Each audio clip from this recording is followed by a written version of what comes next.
Obviously, it's been very hot over the past few months, and you know, it interested us at IDT to the point where Zev Green and some of his coworkers here are actually working on some projects for us.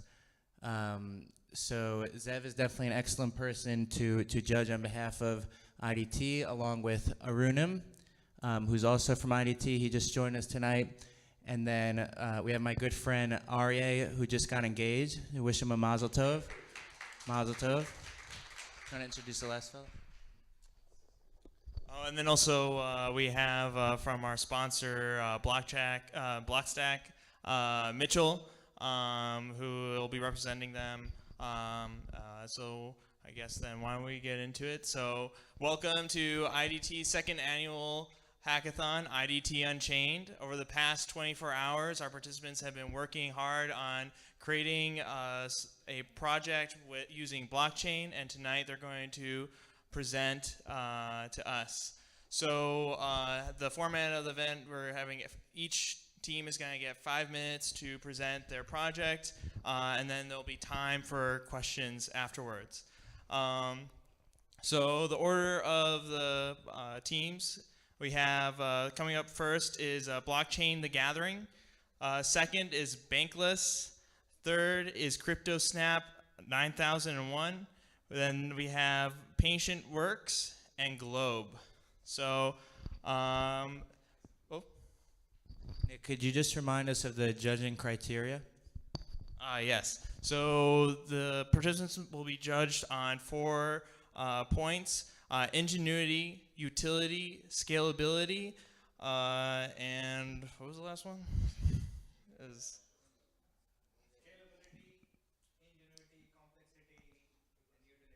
The people who really need to know it. So without further ado, let's welcome Blockchain the Gathering.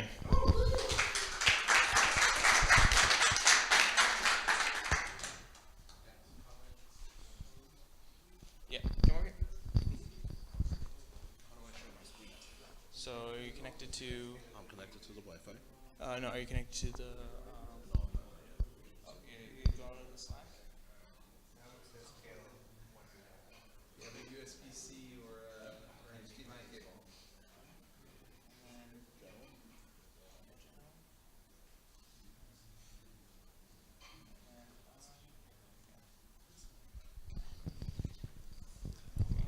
Okay, thank you. I'll start talking.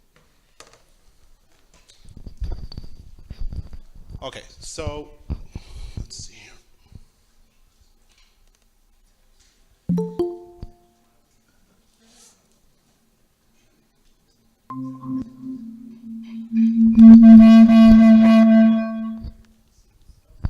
Do I need to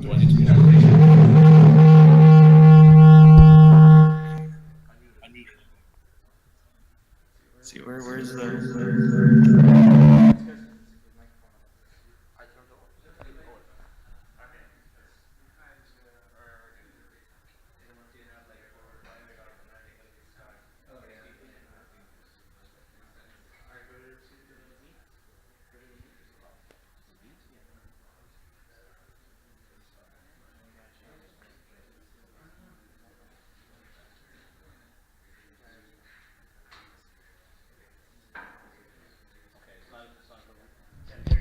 Hello? Yep.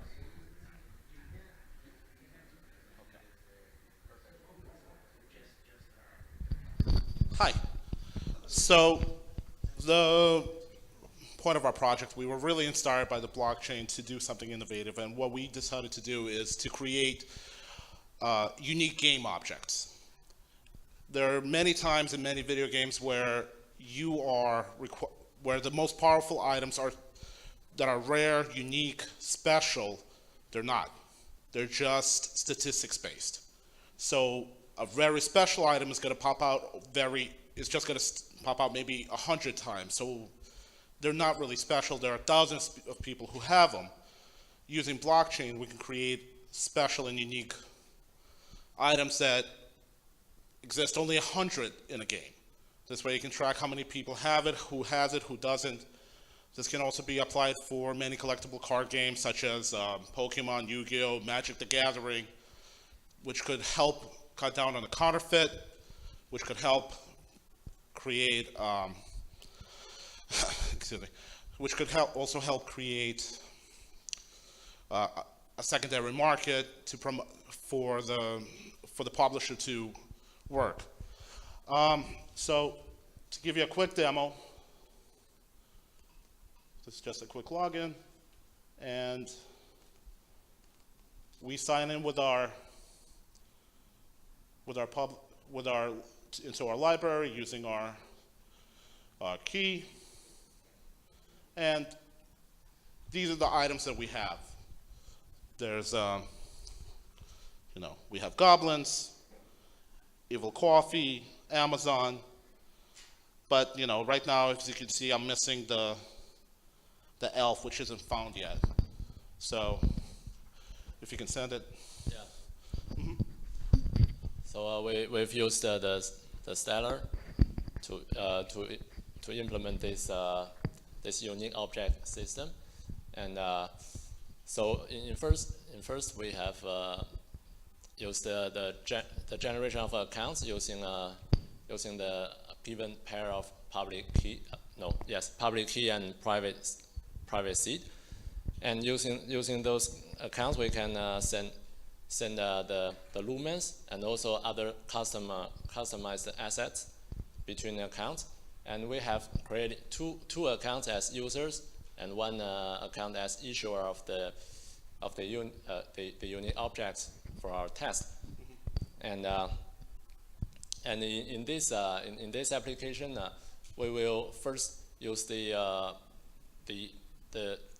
get the information of specific account by entering the public key of this account as we've done just now, and we can then retrieve the information, and they possess different assets of this user possessed, and also the amount for each asset, and we can then map these assets to those information of cards in our database. So just like somebody would send you $1, I'm gonna receive a new game unit. I'm gonna send it. Which is a special, unique unit which has its own blockchain, which has been coded.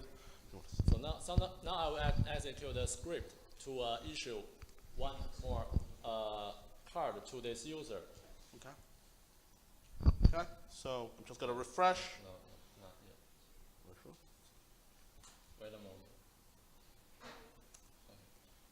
So now I have the elf, which is now issued, and I have that game object. So we can say that those objects in our account is mapped to the assets in the blockchain, and these assets are actually unique objects, and we can assure their rarities, and also so this fulfills our first requirements, and in the future we may add more limits to constrain the issuer to over issue the Right. So so let's say the manufacturer does want to create a new batch, it would not be as unique as this one because this is a beta, and just like a very rare card from, let's say, Magic the Gathering or Pokemon or Yu-Gi-Oh, it would be less special. Okay. Any questions? Thank you.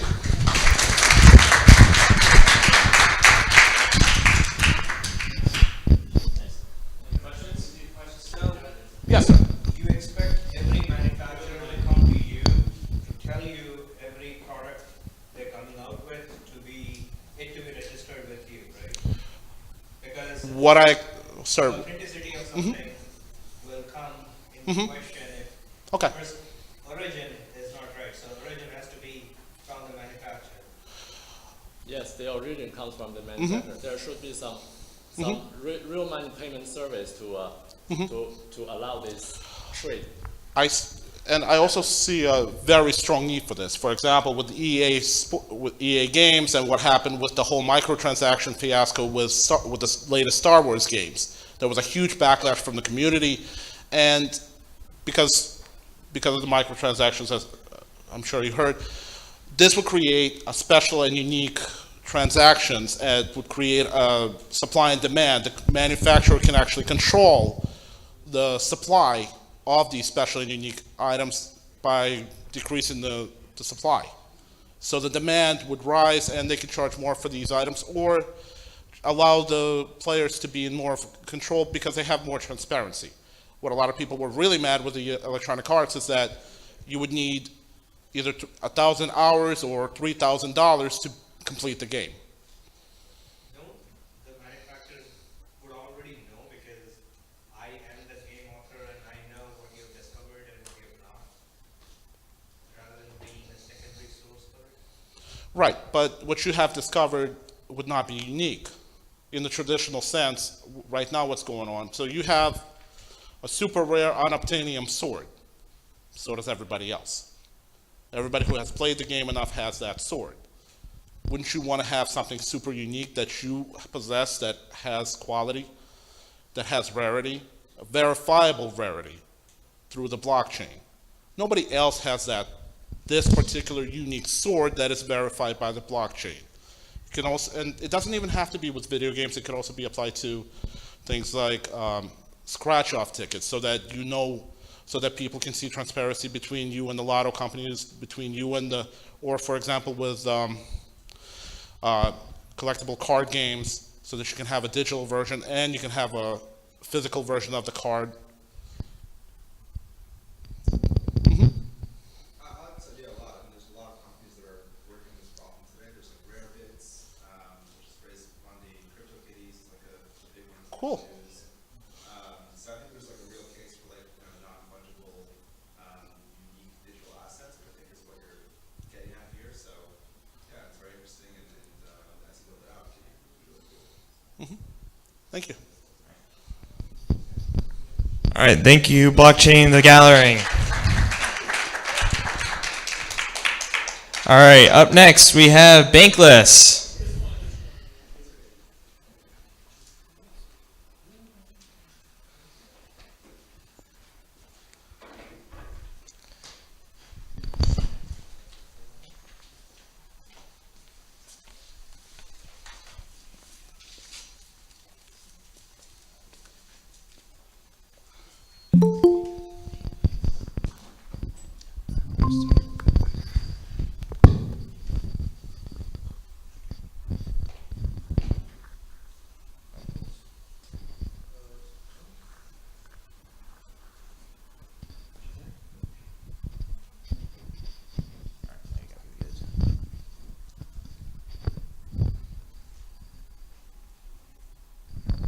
Hi everybody.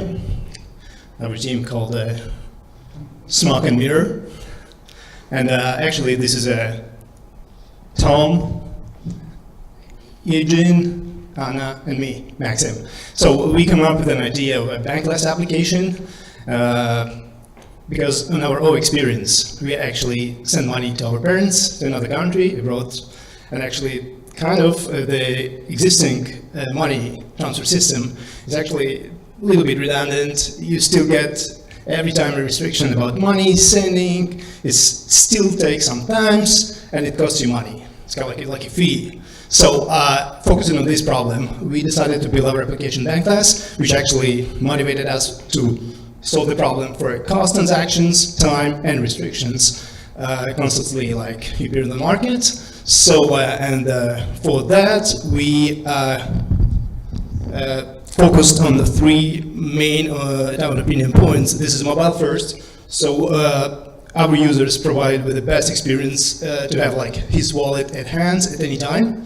Interface, we provide an opportunity not only hold like financial funds, but be able to manage these funds in a reasonable way using like really efficient tools of our application. And the next one, this is just like friendly. Everybody talk about user-friendly design, UI. That's we follow the concept. Kind of like we provide for our user a concept that each time when he get a transaction, he get a message, because it is impossible to stay online on the application all the time. So as soon as you get a transaction, you get a message on the phone saying, hey dude, that's the time, check your balance, probably get something sweet there. So, and this is our achievement during the project. We built like a module structure, highly scalable. Second one, we use a Stellar platform, which is actually really friendly. Really appreciate it, guys. Thank you very much.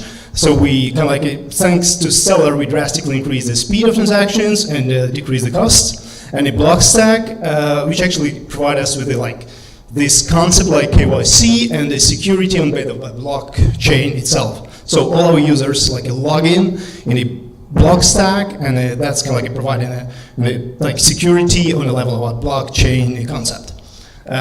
Definitely there are a lot of place for improvement of our application, and if we think about that, it's like in a long run, at least for the next couple of years, we would like to provide not only options to hold money and manage your money, but also invest your money, and definitely add like special services plus e-commerce platform. This is quickly the architecture of our application. Well, that's how it happened. We have a bankless application. We go to Blockstack, get a notification, go to Stellar, get a balance, and right after that, as soon as transaction happen, through Google Cloud, getting message through Twilio services, and we're done. So I asked my friend and my teammate, Tom, talk to you a little bit more about the concept of some application and demonstrate it to you. Thank you. I'll quickly just go through the authentication process that we have. So basically, when you sign up for application, you go through the main page here, which basically takes you to Blockstack, which does the authentication through their blockchain. So you sign on to Blockstack, and you give you a unique ID that's only unique to you. You could use any decentralized application based on Blockstack with just one ID. So when you start, you click, you get rerouted to Blockstack, and they do the authentication for you all the way in the back end. Here we already have a sign up user, so basically if you're viewing this for the first time, you have a username and authenticate yourself, but for this one we already authenticated that. You can see my unique ID here at the bottom. Just make sure that it's you. You can just approve it and it'll redirect you back. And everything happens, all the authentication, everything happens through Blockstack. Just like that. You really don't need anything on the server, it's through the blockchain. And it redirects you back to the wallet. And here, I'll have Anna describe our application and other features. And if you push this button, we would see pretty handy personal environment. And here you can see everything you want to know about your finances, like your balance in different currencies, which is evaluated based on the current indexes, and you can see all of your transactions, can do more transactions, customize your cash flow, and even see the advice of your future investments. The main idea of our project is fast, cheap, and anonymous transactions. So I can demonstrate you how easy to transfer money using our application. Here you can enter a public key or username. You should enter some amount, choose currency, and source of the money. And you can see how it's fast, and it's really fast. You can see that money is sent, delivered to any person in any country, like all around the world. Yeah, just quickly, we jumped from the screen with create wallets, and that's what's happened behind the hood. Nobody's seen that, but what's exactly happened? When you press this button, you automatically, if you first time ever log in this application, you create this button, you you register wallet, so everything for you happened behind the hood, like a key, like a value pair, get a wallet, and if we just check the DevTools, we get the confirmation of the balance like $10,000. Oh, sorry, lumens, my bad. So yeah, that's exactly what happened. So, and actually you can easily see also like transactions.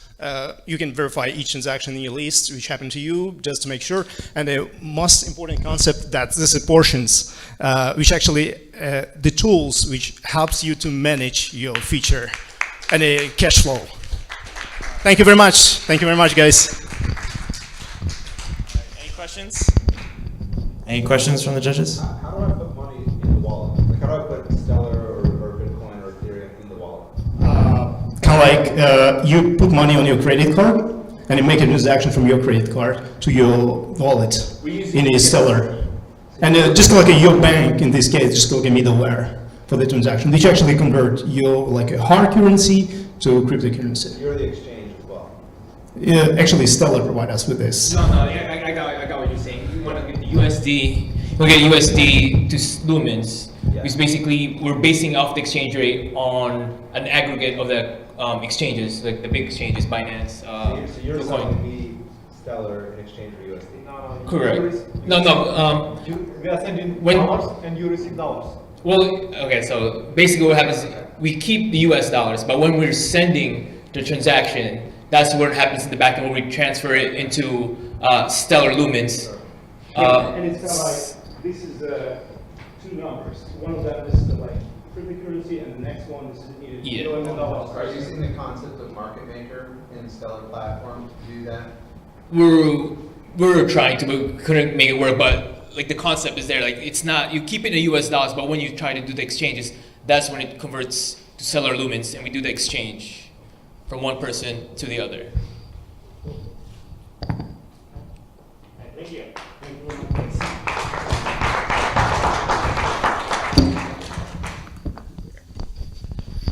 All right, thank you, Bankless. Up next, we have Crypto Snap 9001.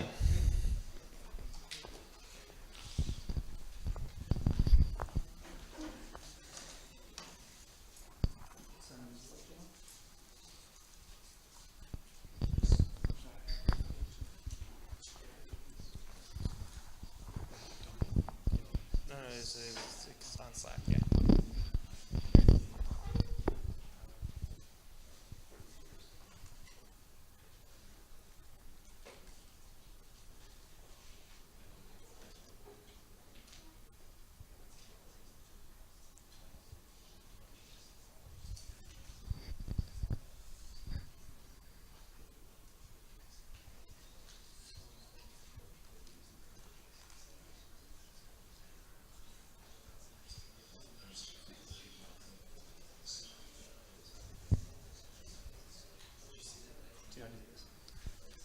For what exactly?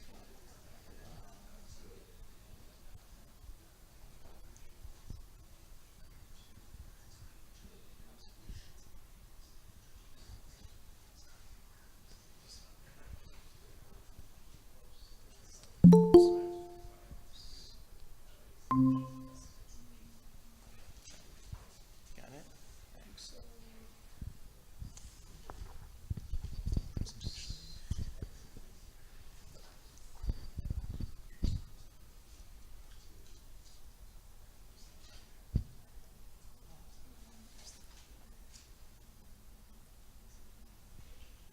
Okay. Sorry about that. All right, hello everybody. I'm Alex Weiss. This is Pat Needham, Zuyang Yan, and we also had Menakan Hornbacher help. Oh, he joined us, great. Okay, so our application is called CryptoStep 9001, and basically the issue that we saw in society that we wanted to try and approach is the way that the government currently reimburses low-income families for the current SNAP benefit program. And for those of you who aren't familiar with what this program is essentially every month the government sends a EBT card to families that make less than a certain amount of money. It kind of scales based off of how much the income is. But there's a lot of issues with the way the current program's set up, and some of the things that we're trying to prevent are fraud. So there's been a lot of cases in which individuals will take their EBT card and go to a local corner store or a participating merchant and essentially swipe their card for, let's say, $5. The merchant will then give them $4 in cash, in which case they will then walk out and then use the money to buy other proceeds that are not part of the regulated program, which is a pretty strict list of grocery items that they're allowed to purchase. And there's also theft. Cards are stolen. People use other people's money. They steal out of the mail. There's a lot of issues with it. And we think that by putting these purchases in the blockchain, it'll provide more transparency with the actual items that are being bought with this money the government's sending out to people throughout the US. There's currently 44 million subscribers to this SNAP program. And we also think it'll improve efficiency by allowing the government to allocate resources more efficiently to people who need it, as well as lowering transaction fees for individuals and companies that participate through our platform. So to walk through how our application is set up and the user flow, I'm going to pass it off to Pat. So we want to take a simplistic approach to this by first letting people register. Like let's say people currently in the SNAP program, they could go to some civic center to have like photo ID, and this would be necessary for, so first email and password login, and then as long as there's a photo connected to their account, anytime they go to a participating retail store, when they make a transaction, that at the point of sale system, the cashier can, they can scan the beneficiary's QR code, and that would bring up on their terminal or on their monitor the photo ID. So that way it's like security built in. You can't allow fraud, or if the cashiers do, that's their fault. It's not part of the system. So after that happens, the cashiers would also have to take a picture of the receipt to leave that trail, as in, say, we submit the transaction that happens through Stellar Network, but then we also keep a photo of the receipts just to match them up together. All right, so we'll go ahead and do an example. Do you want to pull up the connect? Yeah.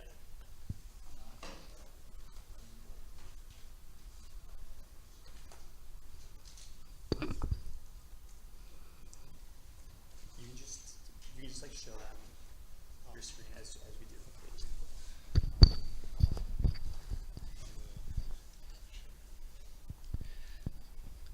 So we actually have a mobile and web app that we're going to try and show you the actual application of how it works. Just give us 1 second to set it up.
So when the user is input in the system, in addition to their personal information and picture taken, there's also a wallet created for them, which the government can then automatically put the recurring payments into their wallet, which they can then use to exchange for goods and services at participating retail locations in their area.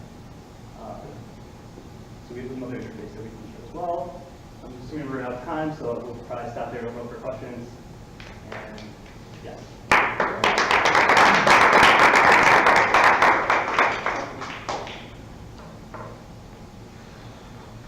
Judges, any questions? Yeah. Well, I saw that you used Firebase for that. That was for setting up the users themselves, verification. Were you using an idea of facial recognition to do kind of a two-step, the one that's on file versus the one that is being used live? So that when you had the receipt, you're kind of using the video. Yeah, I guess we wanted to have that sort of two-factor authentication where there needs to be that biometric part for in-person transactions. Okay, so you were doing that more for the record than Yeah, for record keeping. an app verification process? Correct. Okay, cool. There's actually a program run by the UN in Jordan that is doing pretty similar stuff. They're using the cloud version of Ethereum to basically give out cash to refugees in Jordan, and then they actually pay with facial recognition software as well. So it's pretty cool. You might want to call them up. But the other thing I wanted to ask: why do you need like a blockchain for this, as opposed to just a central database? Yes, there's 3 reasons. I guess one, it's more efficient from a cost perspective to transfer money across this platform. And also, we can store the transactions on the blockchain as well. So it encourages the merchants to not accept payments for goods and services that aren't approved by the government, because they can theoretically go back and audit all the transactions that users have had at different locations and try and verify that the money was being used for the correct proceeds. And We also had future plans for, let's say, if people within the program wanted to somehow make it more social aspect, where you can create a shopping list and then post a link to that where anyone else can donate specifically to that list. So the tokens can only be used for that purchase. So that way, it's more specific to that. yeah, if people would be more willing to donate if they know that their money is being used on food, as opposed to just giving money to somebody not knowing what they actually use for at the end of the day.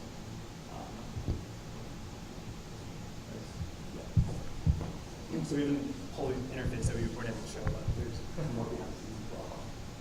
Yeah, that's it. Thanks. Thank you, CryptoSnap 9001. All right, up next we have PatientWorks.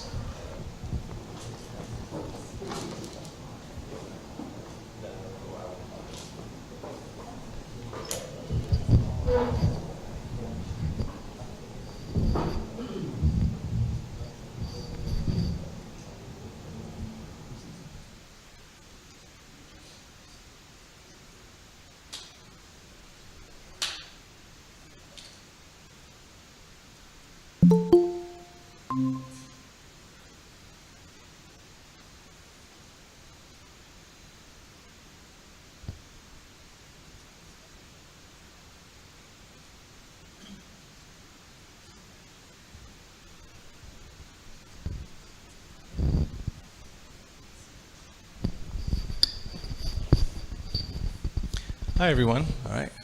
My name is Ariel. I'll be demonstrating the PatientWorks app, and we wanted to build an app so that you can be in control of your health. And this is brought by our team, Hands On.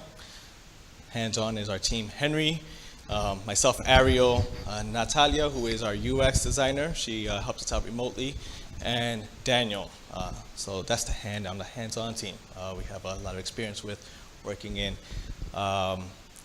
financial industry and in clinical trial management systems, as well as UX and customer support. So why did we take this project on? Well, have you ever visited a health professional to diagnose a problem, and then after a battery of expensive tests, the results came back and they said, oh, well, everything was, results came back negative. There was nothing wrong. It's just like, really? How did you feel? Like, was the doctor really listening? Did you care to Google it or look for a second option for your problem? Like, well, what could you do about it? Like, it's like, man, doctor has some information, but not really all the information. And, how can I get down to the bottom of what ails me? So, what's the problem? We identified it as, to make the right decision about your health care, we need information that we can trust. But our medical history is scattered across a bunch of disconnected applications and tools, and finding the whole truth is just difficult to come up together on your own. And why is that? Well, there's limited access, it's spread out. The doctor might have some records, the records might be digital, a different doctor might have some different digital assets or records. They'll have paper records as well. I signed up for a physical with a new doctor, and I wanted to go find out, hey, what were my records with the old doctor? So I called him up and I said, hey, can I get access to my records? He's like, oh yeah, well, you got to send a fax in. Oh, and you haven't been here in 10 years, so they're in a paper, in paper format in some box in storage, and it's going to take 30 days to go ahead and get it. It's like, oh, great, how helpful is that? So you're going to have various systems as well. I have a new job, new health service provider. And so what is their portal like? Well, that's different than my old provider's portal. So that could really vary in terms of experience. So what are we proposing? Just simplifying everything and putting the patient first. One patient portal with all patient records with full patient control. So that's what we're shooting for. And we want to demo PatientWorks, your health, your control, empowering patients to control their health care across every border. So what does that look like? Or what can it look like? So this is our login screen over here and for our portal. And our portal is set up to sign in using Blockstack. So over here we'll get an SSO experience for a user who has a Blockstack ID, and if not, on the login window they can sign up for it. So once approved, this is a user who's been in already. They log into their dashboard. Now here on the dashboard, I can see my next visit. I have some claims that are due. I had my vaccine done, and my last physical checkup was February of 2017. On the left side, I have a series of events that have happened that I've been in control of, such as, Dr. Ben-Oni, we had their medical access to my records revoked, and I gave some access to Allison Miller. That's why she shows up on the right side over here. Now, I want to do something about these claims that I have due. So I'll click here, and it's going to take me right to my list of my visits, where right to the bottom I have an exclamation point. It needs my attention. And here, my preference is set to show me my transactions in lumens. So I see that I was billed 1,000 lumens. My plan paid some of it, but didn't give me a discount. And so I'm responsible for 480. I want to take care of my responsibility, so I'm going to click pay here. It's going to pre-populate the amount for this doctor. I check it off, and I get a little confirmation over here. Within a few moments, I'll eventually get my little notification on the top of the screen, where I can see the history of blockchain record transactions that have happened from my account. So along the top of the screen, I also have, I can customize my dashboard to show vitals information. Well, we can get vitals from the doctor sending information from my activity trackers, and if I see something that's suspicious, maybe I want to make an appointment. And when I go over to doctors, I can see my list of current doctors and their active status. And on this list over here, you can see I have doctors in New York, LA. I'm sent around the world sometimes for my job. So I have seen doctors in other places, in Japan, UK, Dominican Republic while I was on vacation. And so how do you handle the payments around there? My health insurance provider here doesn't cover me there, but guess what? When you have a system that's backed by something like Stellar, then it can give access to make sure you can take care of your responsibilities, and those doctors can get their payments as well. So that's it in a nutshell for Stellar. And just to wrap up a bit, so we showed you what you can get by just having this refined solution over here. This is made possible by the advancements in technology with Blockstack and Stellar. Blockstack to give us that decentralized internet application platform, and Stellar to handle those payments in the back end. I was pretty skeptical about blockchain applications with the history of fraud and stuff that's happened, but with Stellar, it's really brought some of my confidence back in with their consensus protocol. And where are we with respect to our app? Today we have just the core patient portal. We're developing the doctor's portal, so when we give them access, they see the records, and beyond, well, with a lot of patients in the system and with large numbers, and we can give them power to and maybe make a global marketplace where insurances are competing and, you know, lower cost for patients, lower risks for insurance providers. That's it.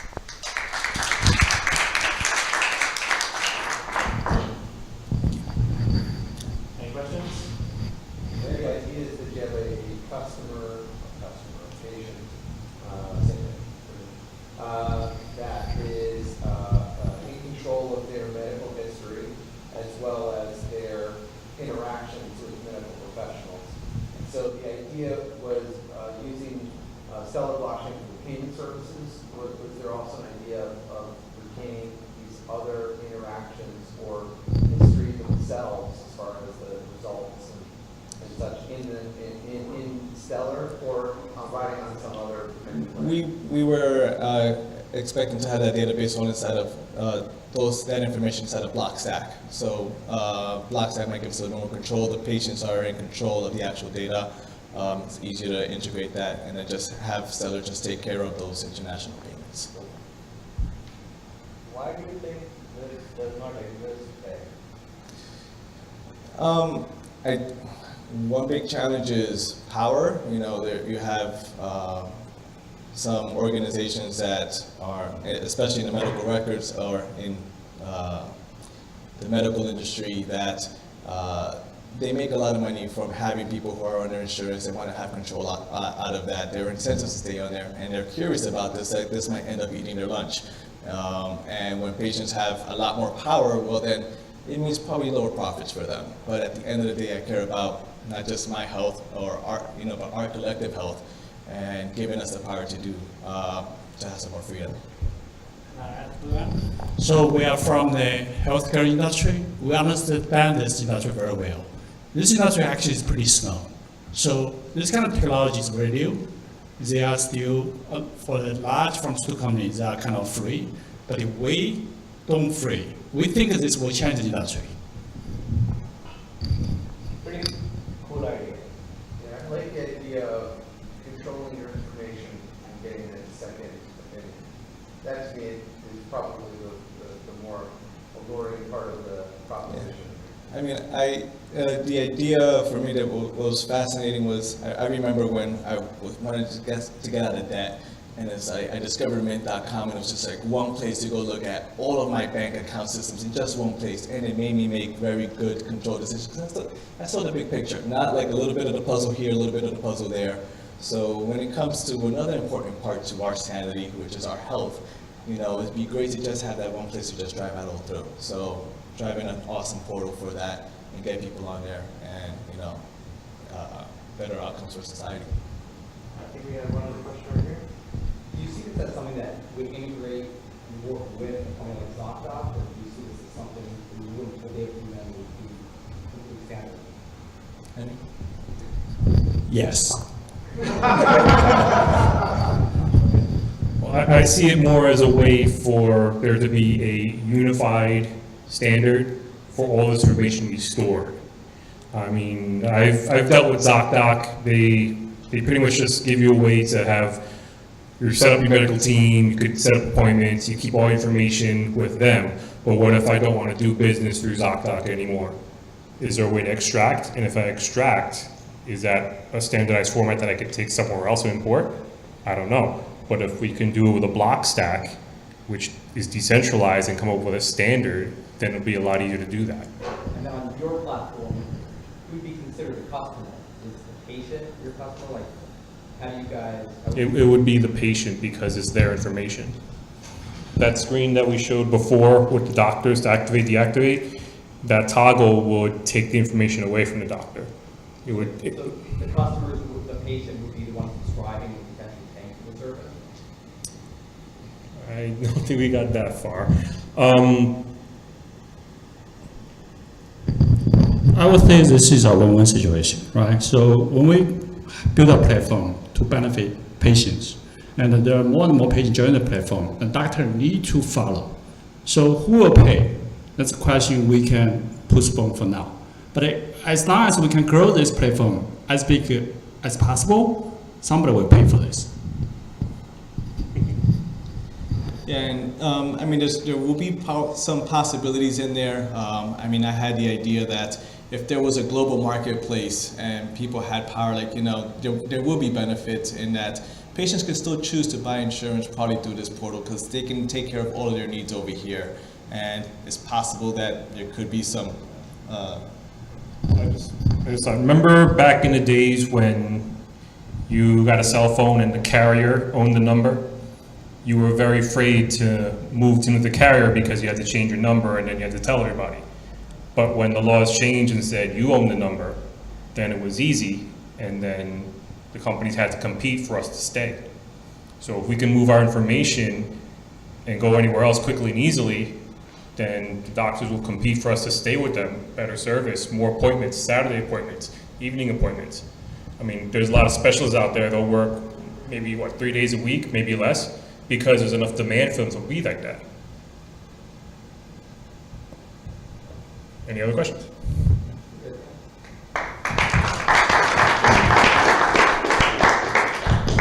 All right, thank you, Patient Works. Our last presentation is Globe.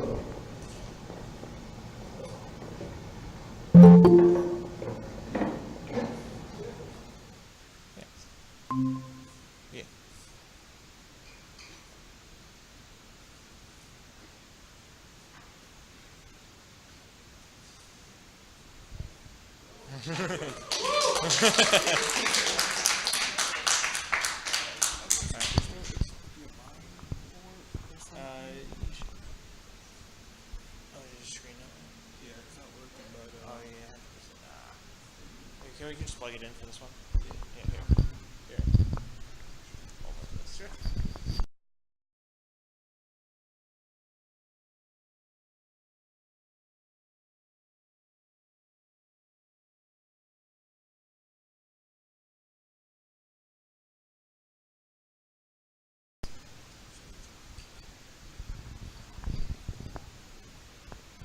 Should show up in a second, or maybe not. Who knows? Is there something wrong with the screen? No. No. Okay.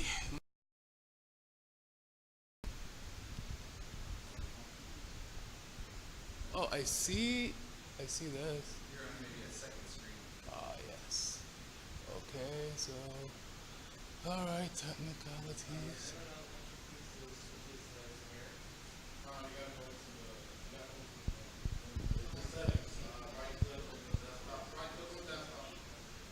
Click on the. Huh? No, it's yeah. Oh, perfect. Awesome. All right, thank you. All right, give me 1 second. Come on, pop up this way. Can we go like that? Oh man, this is a great presentation, huh? All right. Oh, man. I do not. I prepared a pretty good one for you guys. Why is that showing up? All right.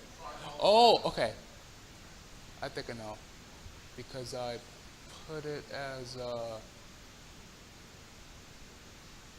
individual. Come on, show up, show up, show up. Oh, man. Sorry, guys. System settings.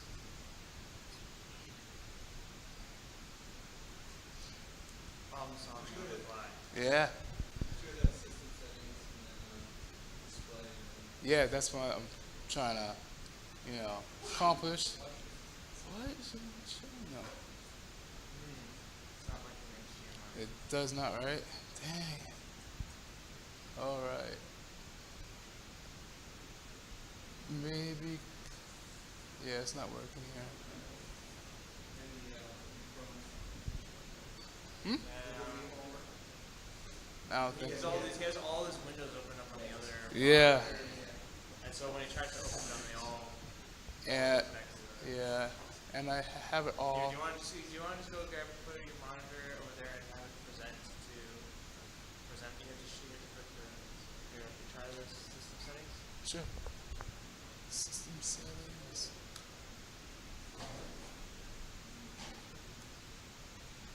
All right. So, do you think I should just get mine?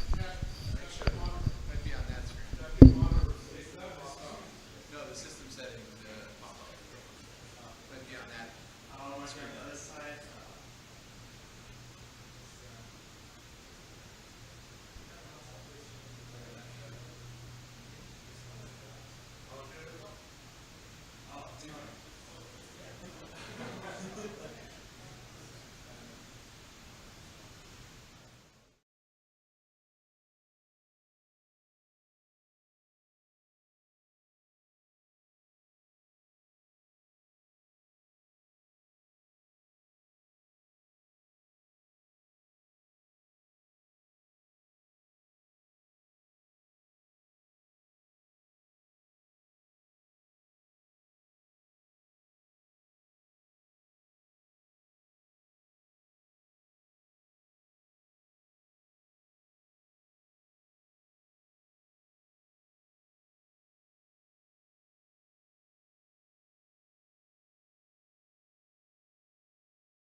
Okay, good, awesome, finally. All right, it seems to, all right, just give it a second to readjust here. How's that possible? What? All right, no. It's still have a shot. Hopefully. Come on. Click that. Come on, please. Sorry, guys. Sorry about the wait. Show. Go. Hey, where are you? I think it's it won't allow me to. What? You see the tab on the Chrome, in the first Chrome window on the left. Here? You see the first tab.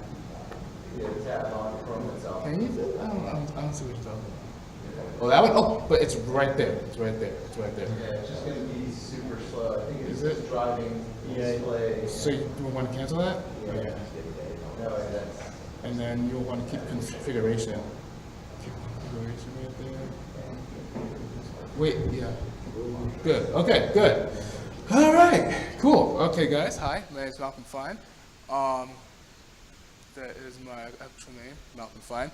But what I've created here is a peer-to-peer international online store.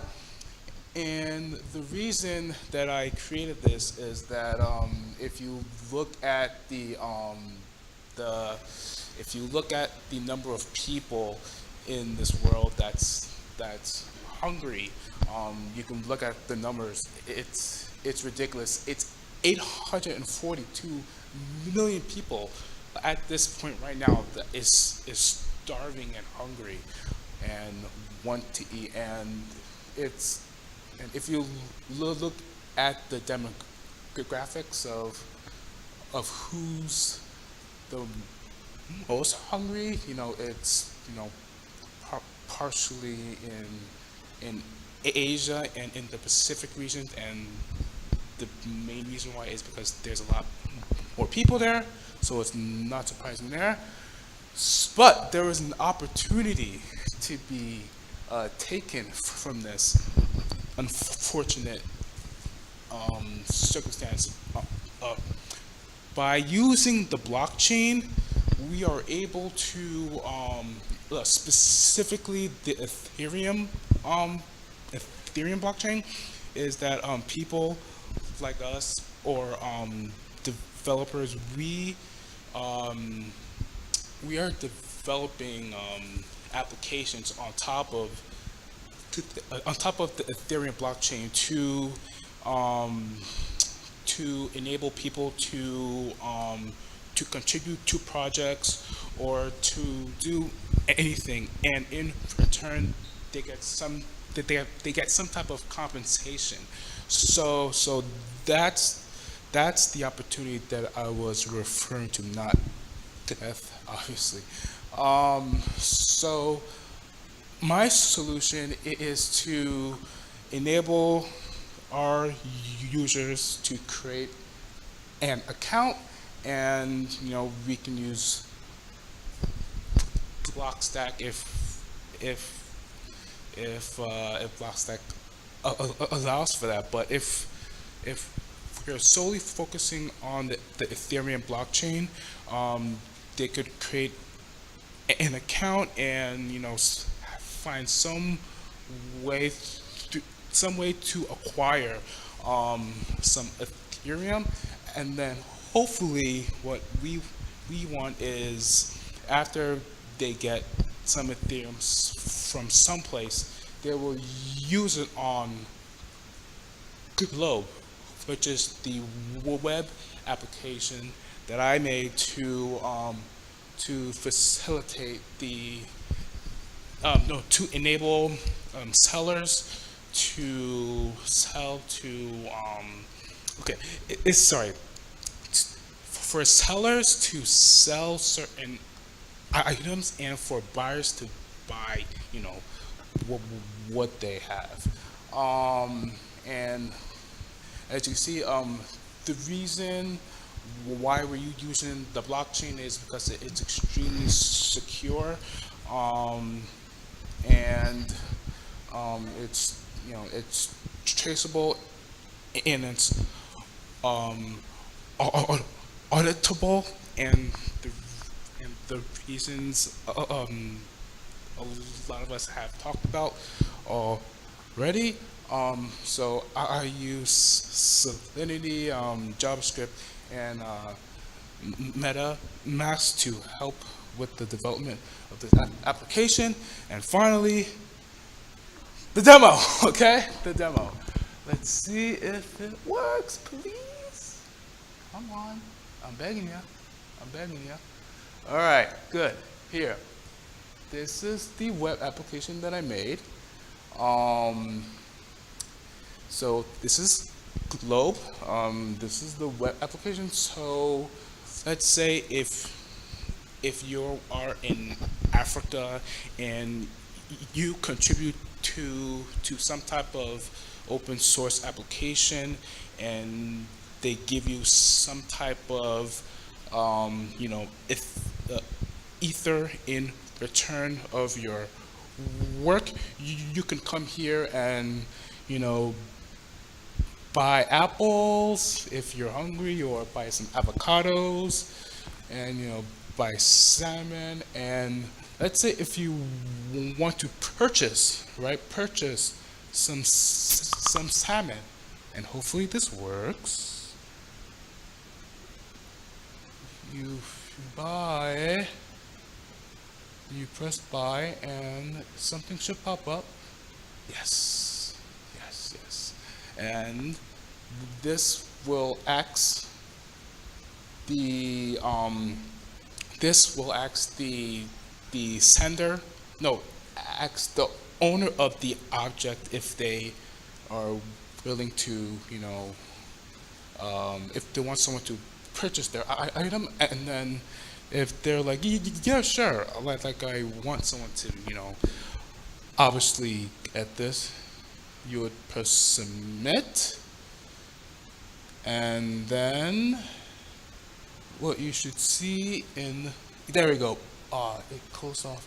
But if you click on here, this is that transaction that I just did. And if you want a little bit more clarification on that. Come on, click that. That is the transaction that just occurred now, like right now. Let's say if you wanna, let's say if you have a, if you have a date and you want to, be protected, you could buy some condoms, especially in Africa, like the AIDS epidemic, it's a huge problem. So let's say if you, want to buy some condoms and then, the same thing happens again, it asks the owner of that box of condoms, or it could be, a organization, and if they're like, yeah, sure, and then you press submit, and it does the same thing. So that's the application. Any questions? And yeah, any questions? Any questions? Come on. Two comments. Yeah. Thank you. So first of all, this is great. Thank you. Thank you Appreciate it. Thank you for sharing. Thank you for bearing with me. Yeah. It seems like you have two distinct ideas. The first one is like that the user could earn money and eat. Yes. For doing like some kind of task. Yeah. So there's one cool company out there called Gems, which is doing something similar for like Mechanical Turk. Okay. Like a decentralized Mechanical Turk idea. Okay. Similar concept. And then the other side of your of Globe is like a decentralized marketplace, like an open bazaar, or I guess like the Silk Road back in the day. Okay. I'm not sure you want to be. Probably not, but Yeah, that wasn't actually wasn't pronounced similar, but yeah, I think like the question then becomes how do you monetize that? How do you decentralize it? What's your role? Oh, so how to monetize this? I've actually thought a lot about that. So if you look at this application here, we have a features place and or a feature area.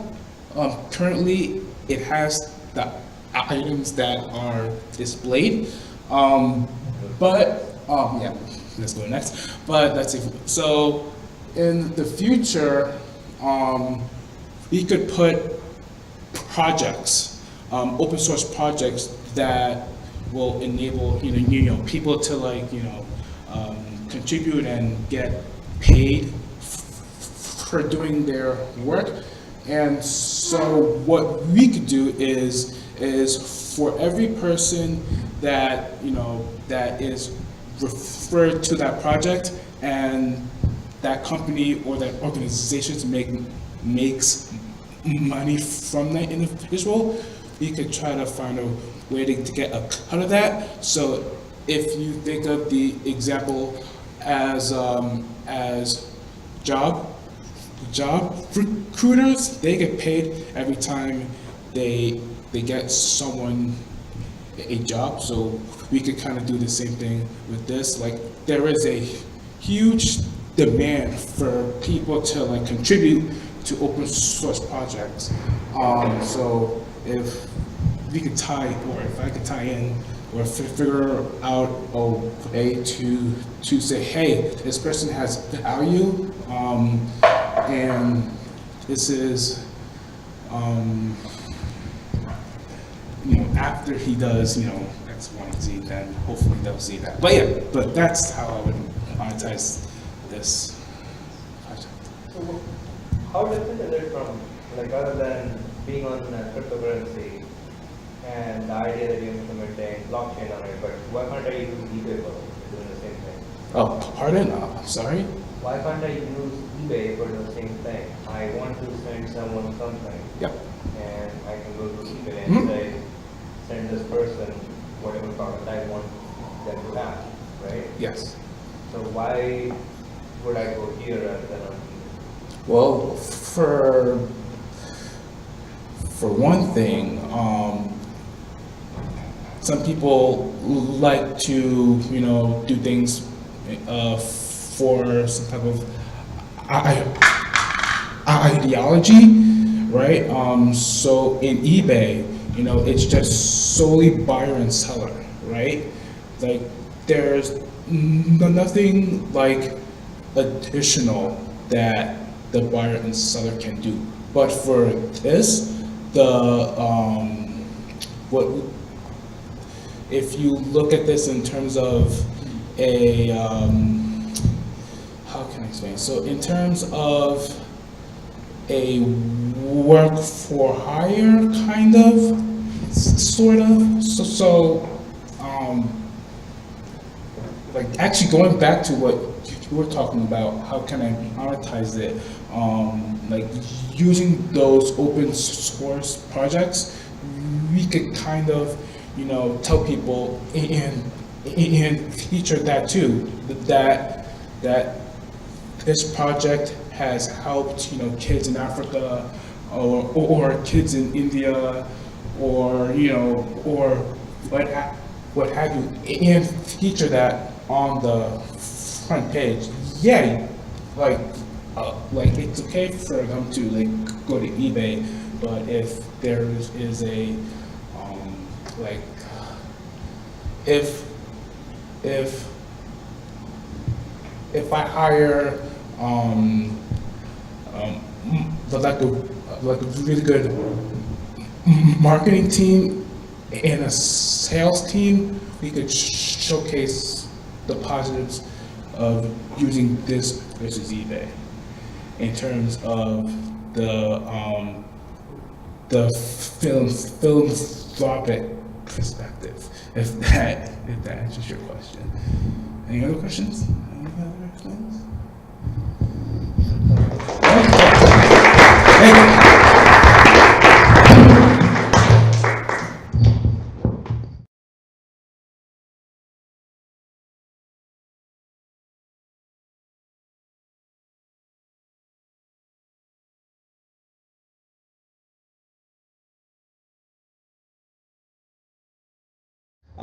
Just a reminder what they were competing for.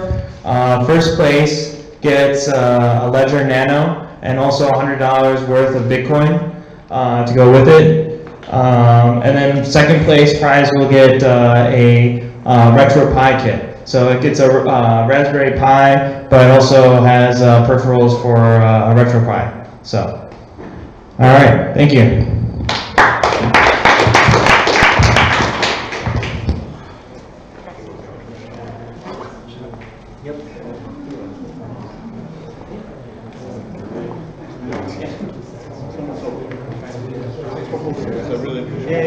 Great job. Thanks for coming on.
All right, everybody. Are we ready for the results of the hard work, the tireless hours, the monster-filled bellies? Well, first of all, before we let everybody know the results, I love hackathons specifically because of the ingenuity and the passion that we see throughout the many hours. Every one of you should be very happy with what you produced, and again, it's one of these things that allows you to focus and dedicate some of your time, thought, and effort towards a goal. And it also, every single one of these presentations was interesting in that it was trying to solve problems, and some of them very deep and necessary things to fix. So with that said, let's go to number three, rolling number three, Bankless 24. Bankless 24. Very nice, very nice. All right, number two is PatientWorks. Very nice. Oh yeah, where's all the prizes? All right, so number three for Bankless, right? Number two is PatientWorks, and who's picking up number two? Who's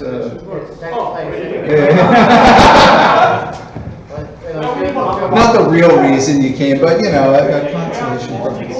Let's pose for a picture up here too.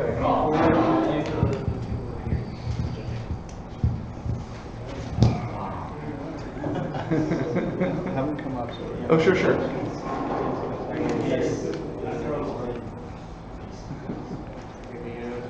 Here, come on up. We'll take a picture and then. All right. Awesome. Thank you, guys. And the coveted number one position coming in at number one, of course, CryptoSnap. CryptoSnap. Congratulations. All right, guys, come on up. Grab.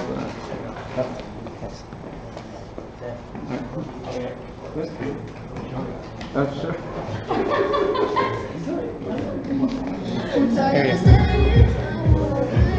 All right, guys, everyone grab a picture. Come on in.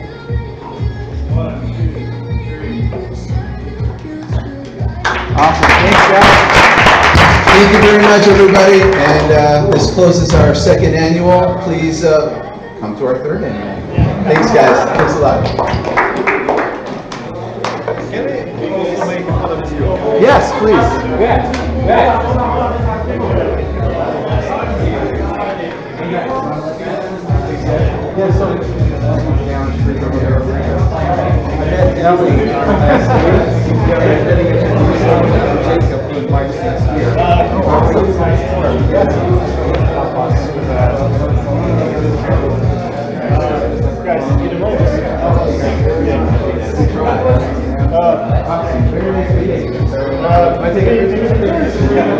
Really appreciate it. All right, come on, you guys. Wait, continue. 1, 2, 3, cheese. Thumbs up. Okay. Thank you. Really great job. I'm gonna say you guys. Really great job. And you have all my information, right? So you can always. We still have the Slack. Oh yeah. Or whatever, but feel free to to reach out if you have any questions about anything. Hey, those tend to happen. Yeah, we have. Yeah. It is pretty cool.